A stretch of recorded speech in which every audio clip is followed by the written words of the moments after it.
sinusudlat ang aking mga banat. Siguradong patay ka kapag letra ko ay lumapat. Dudurugin ko kayo kahit sino pa yan. Babalasahin ko kayo parang kasino lang yan. At muling nagpapakilala sa pamamagitan lamang ng letra. Pag kami kinalaban mo, para ka lang sumubak sa gera na walang dala kahit na isang barel.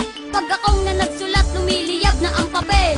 Ako si Jasper na isang makatang baguhan, pero pag kami naghapla at sila nag-uurungan, napag-isipan ko isulat sa aking kwaderno. Ilalaglag kita hanggang sa dulo ng impyerno. Hindi ka mananalo sa aking pagbitaw, kasi lahat ng tao sa akin ay napahigaw. Bata lang kami pero ako ay malupet. Pag kami kinalaban para ka lang tumurumpet. Pag ako na tumirado sa harap na entablado, lahat na kumalabas sa amin ay naging barado. Pagkawak ko, mikroponong nagliliyab, mga lasang inyong binibitaw di tatalab. Ako si Jansky mula sa